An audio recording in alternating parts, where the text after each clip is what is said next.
Exclusive. Andrew Mountbatten Windsor could quit UK for country 4,200 miles away. Andrew Mountbatten Windsor is expected to leave Royal Lodge in Windsor for Sandringham, but a royal biographer speculates he may relocate somewhere his daughters Eugenie and Beatrice know well. Disgraced former royal Andrew Mountbatten Windsor will soon vacate his home at the Royal Lodge in Windsor, swapping it for more modest accommodation in Sandringham.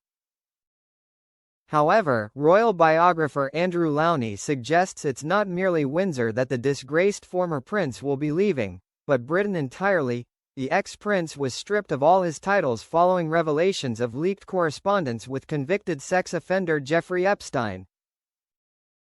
Yet Lowney, writer of the bombshell exposé entitled, believes a relocation to Sandringham might prove merely a stopgap arrangement. He's not going to a house that is that much smaller, he said. He's not going to a 2 up, 2 down. He's going to have staff. I think that they're playing all this down, but he's not going to be shopping in Lidl. He's going to be paid quite a lot of money to move. I personally don't think that he's going to end up at Sandringham. I think that charges will be brought against him and will flee to the Middle East or somewhere, rather like King Juan Carlos, but that's only me speculating.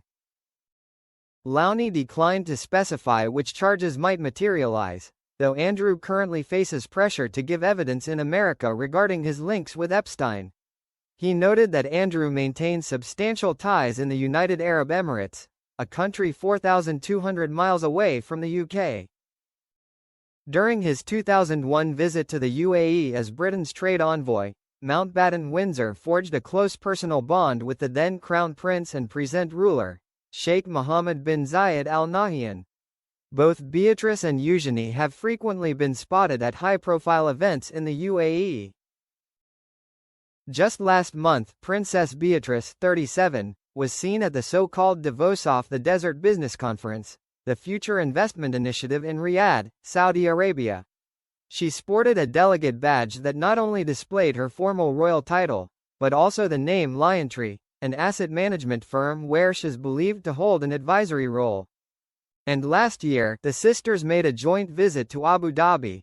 Lowney has repeatedly suggested that Mr. Mountbatten Windsor might find more happiness living somewhere where the media is muzzled, where he will still be treated as a senior royal.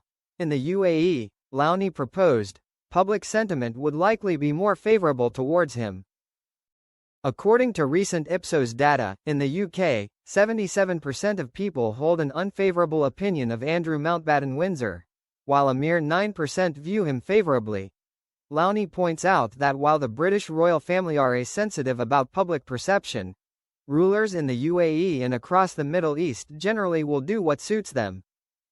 Some reports suggest that Andrew has been offered a 16,000 square foot palace in Abu Dhabi. The residence boasts 6 en-suite bedrooms, a private cinema and extensive security, offering the disgraced royal a potential life of luxury away from public scrutiny. Those allegations have been challenged by James Henderson, a veteran PR consultant to Andrew's former wife Sarah Ferguson. However, Lowney maintains that the ex-Duke of York maintains strong connections to the UAE, a small collection of Middle Eastern nations roughly 1/3 the size of Britain. His children spend a lot of time in the Middle East, Lowney went on. That's where they're doing a lot of their business at the moment.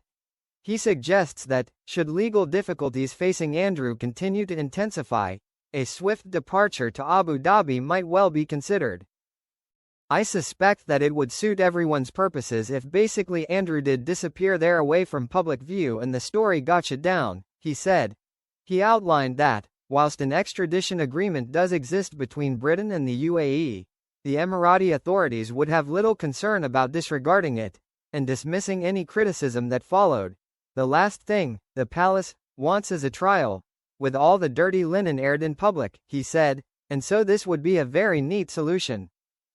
Speaking on Times Radio, royal biographer Andrew Morton mirrored Lowney's predictions, saying, I would predict that, if we're speaking about this time next year, Andrew will probably live somewhere abroad.